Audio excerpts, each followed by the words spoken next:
आहार तालिका संबंधी वैज्ञानिक मापदंड। Scientific aspect of dietary chart. संतुलित आहार, बैलेंस डाइट। संतुलित आहार से तात्पर्य ऐसे आहार से है जिसमें पोषक तत्व निश्चित एवं पर्याप्त मात्रा में आवश्यक रूप से उपलब्ध होते हैं। National institute of nutrition Hyderabad के अनुसार संतुलित आहार से अभिप्राय ऐसे भोज्य पदार्थ से है जिसमें सभी आवश्यक पोषक तत्व निश्चित अनुपात में मौजूद हों। आहार तथा आहार तालिका के संबंध में भारत देश में national institute of nutrition Hyderabad, Indian council of medical research तथा भारतीय खेल प्राधिकरण Sai sports authority of India new Delhi के द्वारा समय समय पर शोध होते रहते हैं, जिनके आधार पर खेल वैज्ञानिकों ने विभिन्न खेल के खिलाड़ियों हेतु अपने लेख लिखे हैं। उन्हीं के आधार पर विवरण आगे दिया गया है। नेशनल इंस्टीट्यूट ऑफ न्यूट्रिशन के अंतर्गत आने वाले केंद्र व उपकेंद्र का विवरण निम्न दिया गया है। नेशनल इंस्टीट्यूट ऑफ न्यूट्रिशन के अंतर्गत 3 उपकेंद्र आते हैं जो NIN से संबंधित कार्यों में भाग लेते हैं, जिनका विवरण निम्न दिया गया है। नेशनल न्यूट्रिशन मॉनिटरिंग ब्यूरो, इसका गठन 1972 में किया गया तथा इसका मुख्य प्रयोगशाला NIN में है तथा इसकी इकाई मध्य प्रदेश, महाराष्ट्र, उड़ीसा, तमिलनाडु, उत्तर प्रदेश तथा पश्चिम बंगाल में है। इस संस्था का मुख्य कार्य विभिन्न राज्यों की जनसंख्या के पोषण तथा पोषण के स्तर के आंकड़ों को एकत्रित करना, फिर उनका विश्लेषण करना। Food and drug toxicology research centre, इसका गठन 1978 में किया गया, जिसका मुख्य उद्देश्य भोज्य पदार्थ तथा औषधियों में विनाशकारी तत्वों के बारे में खोज करना तथा उनका प्रचार करना। National centre for laboratory animal science, सर्वप्रथम इसकी शुरुआत मुंबई में यूनेस्को द्वारा की गई वित्तीय सहायता से 1957 से शुरू की गई। Note: United Nation Educational, Scientific and Cultural Organization UNESCO, इसका गठन 16 नवंबर 1945 में हुआ। इसका मुख्यालय फ्रांस, पेरिस में है। यूनेस्को का गठन 16 नवंबर 1945 को किया गया। इसका मुख्यालय फ्रांस, पेरिस में है। United nation children emergency fund, UNICEF, इसका गठन ठीक उसके अगले साल, यूनेस्को के अगले साल यूनिसेफ का गठन किया गया। 1946 में हुआ इसका गठन तथा इसका मुख्यालय न्यूयॉर्क, अमेरिका में है, USA में है। और 1959 में इस केंद्र को Indian council of medical research ने अपने में मिला लिया और 1976 में इसे NIN में मिलाया गया। ICMR, Indian council of medical research ने अपने में इसे मिला लिया। इसके पश्चात इसका नाम 1925 में डिफिशियंसी डिजीज इंक्वायरी रखा गया। फिर 1928 में मिस्टर मैककैरिसन के निर्देशन में इसका नाम न्यूट्रिशन रिसर्च लेबोरेटरी रखा गया और इसे 1958 में हैदराबाद में स्थानांतरित किया गया। 1969 में इसकी गोल्डन जुबली मनाई गई। इसका नाम बदलकर NIN रखा गया। एक साधारण कार्य करने वाले वयस्क व्यक्ति के आहार में पोषक तत्वों का अनुपात: कार्बोहाइड्रेट लगभग 55 से 60% होना चाहिए, फैट वसा 20 से 30% होना चाहिए और प्रोटीन 10 से 15% होना चाहिए। नोट: अब 1 ग्राम कार्बोहाइड्रेट में 4.1 किलो कैलोरी मिलता है, 1 ग्राम वसा में 9.1 किलो कैलोरी मिलता है और 1 ग्राम प्रोटीन में 4.1 किलो कैलोरी मिलता है। एक खिलाड़ी के लिए आहार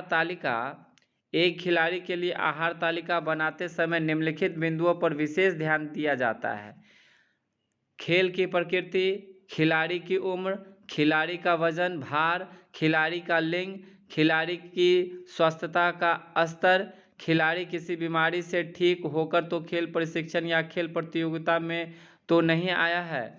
प्रतियोगिता स्थान की जलवायु, मौसम। एक बात याद रखना है कि एक खिलाड़ी का डाइट बनाते समय इन सभी बातों पर ध्यान देना है। उपरोक्त बिंदुओं को मद्देनजर रखते हुए किसी खेल से जुड़े हुए खिलाड़ी की या संपूर्ण टीम के लिए आहार तालिका बनाई जा सकती है। खेल की प्रकृति। आहार तालिका बनाने के लिए खेल की प्रकृति एक महत्वपूर्ण बिंदु है। एक खेल चिकित्सीय शास्त्रियों ने खेलों को उनकी प्रकृति के अनुसार 4 भागों में विभाजित किया है। डॉक्टर पी के पांडे के अनुसार खेलों को उनकी प्रकृति के अनुसार 4 भागों में बांटा है। एक हो गया हल्के खेल, मध्यम खेल, भारी खेल, सहनशील खेल। Light sports, moderate sports, heavy sports, endurance sports. Light sports, हल्के खेल। इसके अंतर्गत वे खेल आते हैं जिसमें अधिक से अधिक कौशल, हाई स्किल, कम ताकत, मॉडरेट स्ट्रेंथ, और न के ही बराबर सहनशीलता, मॉडरेट स्ट्रेंथ की आवश्यकता पड़ती है। इसमें उतनी मांसपेशीय क्षमता की आवश्यकता होती है जितनी कि एक व्यक्ति को 2 मील प्रति घंटे की रफ्तार से पैदल चलने में पड़ती है। अच्छा देखिए, 1 मील बराबर 1.600 मीटर, 1.600 किलोमीटर होता है। इसके अंतर्गत आने वाले खेलों को खेलने के लिए प्रतिदिन लगभग 50 मल्टीप्लाई बॉडी वेट इन केजी किलो कैलोरी के बराबर ऊर्जा की आवश्यकता पड़ती है। कहने का मतलब, लाइट स्पोर्ट्स, हल्के खेल खेलने वाले को प्रतिदिन लगभग 50 गुने उसका जो बॉडी वेट है केजी में कर लीजिए, किलो कैलोरी की बराबर ऊर्जा की आवश्यकता प्रत्येक दिन पड़ता है। जैसे कि मान लीजिए मेरा बॉडी वेट है 60 केजी, तो मेरा बॉडी वेट 60 केजी है, उसको 50 से जब गुना कर देंगे तो हो जाएगा 3000 किलो कैलोरी। लगभग इतना ऊर्जा का आवश्यकता हमको प्रतिदिन हो सकता है। अच्छा, 3000 किलो कैलोरी का आवश्यकता, क्योंकि मेरा वजन 60 केजी है, इसलिए अब मान लीजिए कि पोषक तत्वों का अनुपात अब इसमें देखिए कैसा होना चाहिए। तो लगभग अगर कार्बोहाइड्रेट की बात करें तो 60% होना चाहिए हमारे शरीर में, फैट लगभग 25% होना चाहिए, और प्रोटीन इसमें 15% होना चाहिए। लाइट स्पोर्ट्स वाले खिलाड़ियों के लिए कहा जा रहा है। जैसे कि लाइट स्पोर्ट्स कौन कौन होता है? तीरंदाजी, archery, shooting, billiards, snooker, chess, carrom, ताश के पत्तों का खेल, ब्रिज आदि। मॉडरेट स्पोर्ट्स, मध्यम खेल। इसके अंतर्गत वे खेल आते हैं जिनको खेलने के लिए कौशल, मध्यम ताकत और मध्यम सहनशीलता की आवश्यकता पड़ती है। इसमें उतनी मांसपेशीय क्षमता की आवश्यकता पड़ती है जितनी कि एक व्यक्ति को 4 मील प्रति घंटे की रफ्तार से पैदल चलने में पड़ती है। अब 1 मील बराबर तो आप जानते ही हैं 1600 मीटर होता है। इसके अंतर्गत आने वाले खेलों को खेलने के लिए लगभग 60 गुने बॉडी वेट, किलो कैलोरी के बराबर ऊर्जा की आवश्यकता पड़ती है। मतलब कि मेरा अगर 60 केजी वजन है तो 3600 किलो कैलोरी ऊर्जा की आवश्यकता मुझे प्रतिदिन पड़ेगा। अब जैसे कि पोषक तत्वों का अनुपात क्या होना चाहिए, इसको देख लीजिए। तो मॉडरेट खेल में कार्बोहाइड्रेट लगभग 60% होना चाहिए, फैट 26%, प्रोटीन 14%। इसके अंतर्गत आने वाले खेल कौन कौन से हैं वो देख लीजिए। जैसे badminton, cricket, kabaddi, kho kho, golf, gymnastic, tennis, कम दूरी की तैराकी, कम दूरी का दौड़, जंप, थ्रोइंग इवेंट, वॉलीबॉल।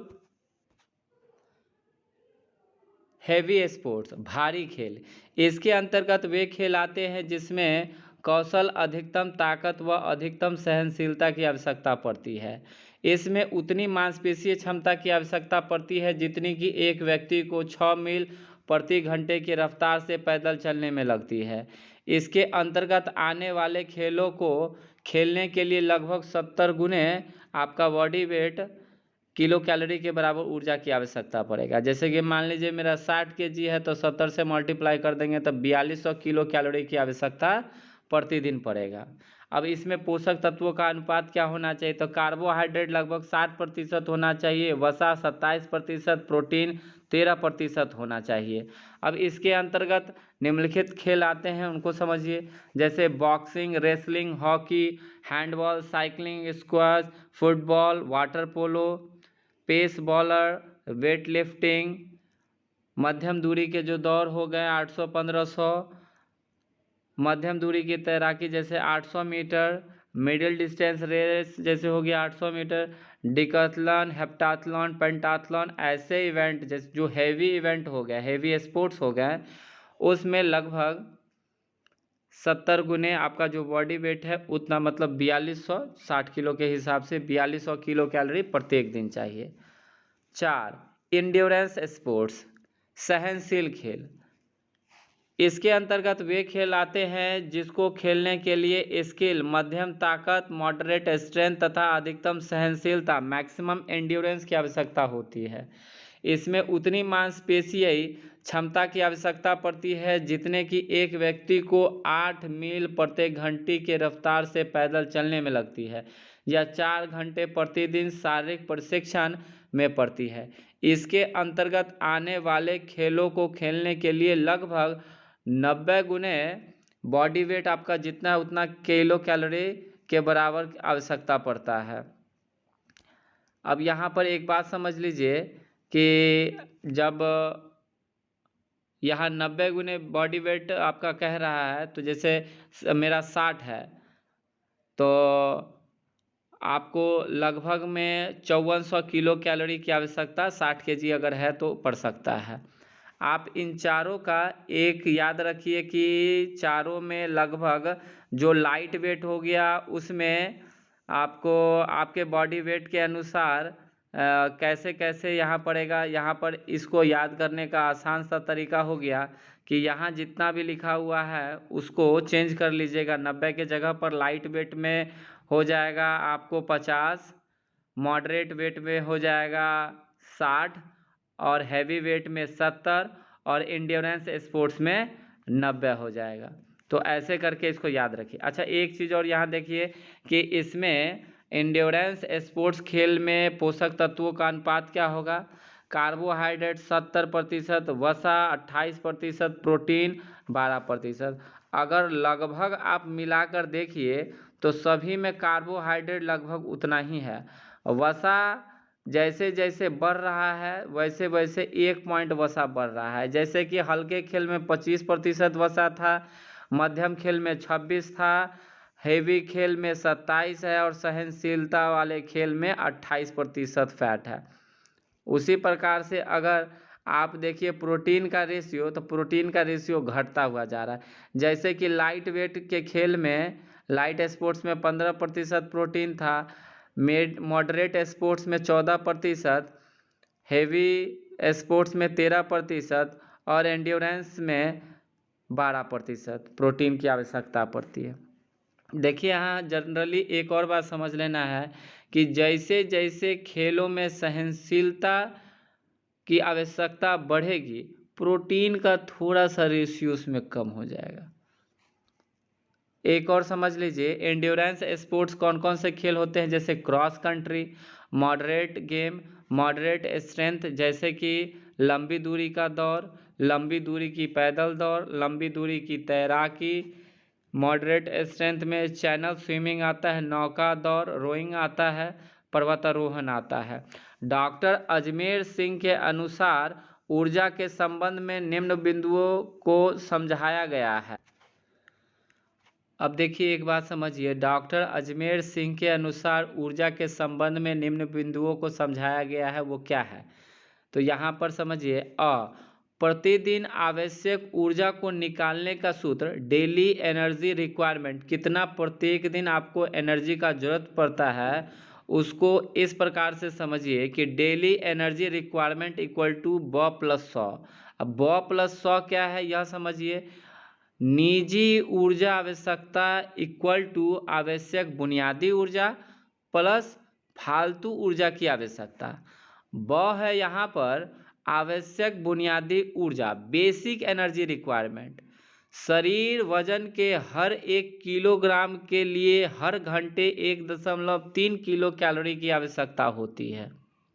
जैसे कि 50 किलोग्राम वजन वाले एथलीटों को रोजाना 1.3 गुने 24 घंटा गुने 50 किलो वजन अगर उसका है तो कितना कैलोरी हुआ, 1560 किलो कैलोरी की कम से कम आवश्यकता उसको प्रत्येक दिन पड़ेगा। यह हो गया आवश्यकता बुनियादी ऊर्जा, बेसिक एनर्जी रिक्वायरमेंट, जो प्रत्येक दिन होगा ही होगा। अब साथ ही साथ 100 को पढ़िए, फालतू ऊर्जा की आवश्यकता, एक्स्ट्रा एनर्जी रिक्वायरमेंट। हर घंटे किए जाने वाले अभ्यास के लिए आपको अपने शरीर वजन के हर 2 किलो के लिए 8.5 किलो कैलोरी की आवश्यकता पड़ेगी।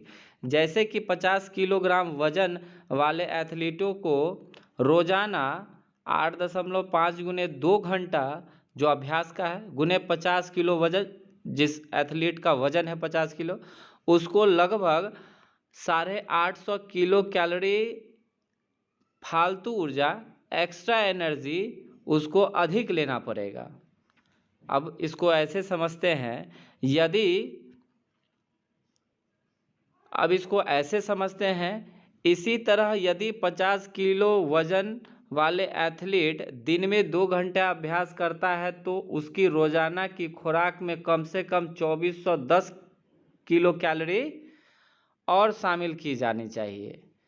2410 कैसे हो गया, आप देख रहे होंगे जो बेसिक एनर्जी रिक्वायरमेंट है वो हो गया 1560 किलो कैलोरी, और जो प्रत्येक दिन 2 घंटा अभ्यास करता है वह हो गया 850 kilo calorie.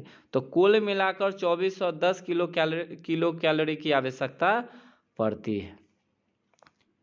William D मैकआर्डल, French आइकेज तथा विक्टर एल्केज के अनुसार 1 लीटर ऑक्सीजन की खपत 5 किलो कैलोरी ऊर्जा के बराबर होती है।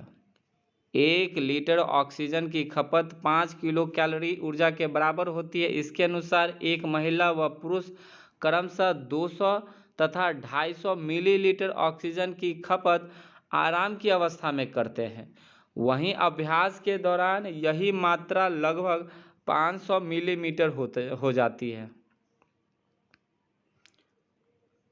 इन्हीं विद्वानों द्वारा दैनिक ऊर्जा की खपत विभिन्न खेलों, प्रशिक्षणों, विभिन्न तीव्रता के अभ्यासों हेतु गणना करने के लिए एनर्जी कॉस्ट सूत्र, फॉर्मूला ऑफ एनर्जी कॉस्ट का प्रयोग किया जाता है, जिसके माध्यम से यह गणना कर ली जाती है कि संबंधित खेल, प्रशिक्षण या अभ्यास में जलवायु, मौसम, शरीर के भार, उम्र व लिंग को ध्यान में रखकर कितनी ऊर्जा की आवश्यकता पड़ती है। इसका विवरण विलियम डी मैकआर्डल, फ्रेंच आइकेज तथा विक्टर एल्केज की पुस्तक में दिया गया है। भारतीय खेल प्राधिकरण, स्पोर्ट्स अथॉरिटी ऑफ इंडिया के अधीन आयु वर्ग, खेल समूह, लड़के व लड़कियों के लिए निम्न आहार तालिका ABCD को तैयार किया गया है। अब ABCD क्या है, इस चीज को समझेंगे। आइए अब समझिए कि ग्रुप ABCD डाइट क्या है। अब देखिए, जैसे कि इस चार्ट को समझने से पहले से इसको समझिए। जैसे कि यहाँ पे दिया हुआ है diet scales as per above table, ऊपर में जो भी टेबल दिया हुआ है उसके अनुसार यहाँ पे सजेस्ट किया गया है। पहले इसी को समझिए। जैसे कि मान लीजिए डाइट ए में फूड आर्टिकल्स लिखा हुआ है कि आखिर डाइट ए वाले को जो कैलोरी चाहिए जितना भी, वो किस किस के माध्यम से लेना यहाँ पे लिखा हुआ है। जैसे कि white soya flour, other cereals, pulses, green leafy vegetable, other vegetable, roots and tubers, fruits, milk. Diet A वाले को ये सभी जितने भी फूड आर्टिकल्स हैं इतने इतने ग्राम लेने चाहिए ताकि उनको एनर्जी मिल सके। उसी प्रकार से डाइट बी वाले को सभी फूड आर्टिकल्स इतने ग्राम में ही लेना चाहिए। डाइट सी, डाइट डी क्रमशः उसी प्रकार है। इनको एक बार समझ लीजिए। Diet A B C D की इन सभी डाइट में जो भी डाइट हम फॉलो कर रहे हैं, जो भी डाइट हम फॉलो कर रहे हैं, मान के चलिए डाइट ए, तो आखिर डाइट ए फॉलो कर रहे हैं तो जितना एनर्जी चाहिए उसमें कौन कौन से फूड्स के माध्यम से उतना एनर्जी हमको लेना है। जैसे कि मान लीजिए अभी डाइट ए में वाइट सोया फ्लोर 120 ग्राम हमको इस्तेमाल करना है अगर डाइट ए फॉलो कर रहे हैं। अदर सीरियल्स जो भी अनाज है उसके माध्यम से 200 ग्राम अनाज प्रतिदिन लेना है। पल्सेस हो गया, फ्रूट्स हो गया, मिल्क हो गया, जैसे कि 750 ग्राम ही लेना है अगर डाइट ए फॉलो कर रहे हैं तब। अगर बी कर रहे हैं तो फिर उसके अनुसार हो जाएगा। अब देखिए ऊपर दिया हुआ है जैसे कि सजेस्टेड एनर्जी इनटेक, आपको कितना किस एज ग्रुप और किस स्पोर्ट्स ग्रुप वाले को कितना एनर्जी लेना चाहिए, चाहे वो लड़का हो या लड़की, उसके बारे में दिया हुआ है। यहाँ आराम से समझिए। जैसे कि एज ग्रुप है 12 से 15 साल वाला और ऑल स्पोर्ट्स है, तो लड़कियों के लिए डाइट ए फॉलो करना चाहिए और 2700 कैलोरी उनको कंज्यूम करना है डाइट ए के माध्यम से। उसी प्रकार बॉयज़ को 3200 कैलोरी लेना है, डाइट बी फॉलो करना है। उसी प्रकार से यहाँ 15 से 18 में दिए हुआ है, 18 से ऊपर वाले में दिए हुआ है अगर स्किल्ड गेम है। 18 से ऊपर वाला अगर उसका गेम का नेचर एंड्योरेंस इवेंट्स या टीम गेम है। 18 से ऊपर अगर पावर गेम खेलता है तो उसे कितना कितना कैलोरी और कौन सा डाइट फॉलो करना चाहिए यहाँ पर दिया हुआ है। उसके साथ साथ दिया हुआ है सप्लीमेंट भी उसको मिलना चाहिए 700 के आसपास। यहाँ साथ ही यह भी दिया हुआ है कि उनको सप्लीमेंट भी दिया जाना चाहिए 600 से 700 kilo calorie as per specified in the diet table. जो भी डाइट टेबल वो फॉलो कर रहे हैं उसके अनुसार इतना किलो कैलोरी उनको मिलना चाहिए। तो इन दोनों चार्ट को अच्छे से याद कर लीजिए। एक और चीज़ यहाँ पर दिए हुआ है कि नेशनल इंस्टीट्यूट ऑफ न्यूट्रिशन द्वारा ऊर्जा आवश्यकता के आधार पर खेलों को 6 भागों में बांटा गया है। नेशनल इंस्टीट्यूट ऑफ न्यूट्रिशन द्वारा ऊर्जा आवश्यकता के आधार पर खेलों को 6 भागों में बांटा गया है। आपने पहले पढ़ा कि खेल की प्रकृति के आधार पर खेलों को 4 भागों में बांटा गया है, light sports, moderate sports, heavy sports, endurance sports. उसी प्रकार से यहाँ पर ऊर्जा की आवश्यकता के आधार पर खेलों को 6 भागों में बांटा गया है। First group, second group, third group, fourth group, fifth, sixth group, 6 group में डिवाइड किया गया है। तो इन 6 ग्रुपों को अच्छे से समझ ले। जैसे कि एक ग्रुप यहाँ पर देखिए, फर्स्ट ग्रुप, जैसे कि उनका स्पोर्ट्स है power event of super heavy weight category, जैसे कि बॉक्सिंग, रेसलिंग, जूडो, और उनका एवरेज बॉडी वेट है 100+। एनर्जी रिक्वायरमेंट फॉर 1 डे पर KG of body weight 70 kilo calorie. Total energy requirement for 1 day 70 × 100 कर देंगे तो 7000 किलो कैलोरी हो जाएगा। कैलोरी रेशियो फिर क्या होना चाहिए, जैसे कार्बोहाइड्रेट होना चाहिए 55%, प्रोटीन होना चाहिए 15% और फैट होना चाहिए 30%। उसी प्रकार से यहाँ सेकेंड ग्रुप देख सकते हैं। स्पोर्ट्स अगर उनका है power event of heavy weight category, जैसे कि boxing, wrestling, judo, throwing event, हैवन, शॉट पुट, डिस्कस, उनका एवरेज बॉडी वेट है 80 से 90 केजी। तो उनको एनर्जी कितना एक दिन में ज़रूरत पड़ेगा, अगर बॉडी वेट उनका है 70 किलो कैलोरी, तब टोटल एनर्जी क्या रिक्वायरमेंट होगा एक दिन में 70 × 80, क्योंकि बॉडी वेट लगभग उनका 80 के आसपास है। तो इनका लगभग हो जाएगा 5600 किलो कैलोरी। रेशियो कार्बोहाइड्रेट का वही लगभग आसपास में 55-15-30 कार्बोहाइड्रेट, प्रोटीन और फैट का रेशियो रहता है। तो यहाँ पर आप जब देखेंगे third group, fourth group, third group, fourth group, fifth group और सिक्स्थ ग्रुप। तो इन सभी ग्रुप को एक बार अच्छे से देख ले।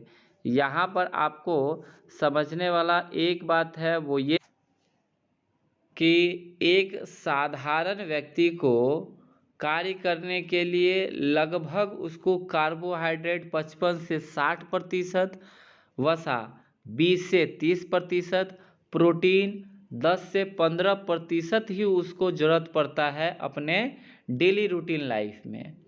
अब अगर कोई स्पोर्ट्स में जुड़ा हुआ है तो इसी में थोड़ा सा ऊपर नीचे हो सकता है, लेकिन जनरली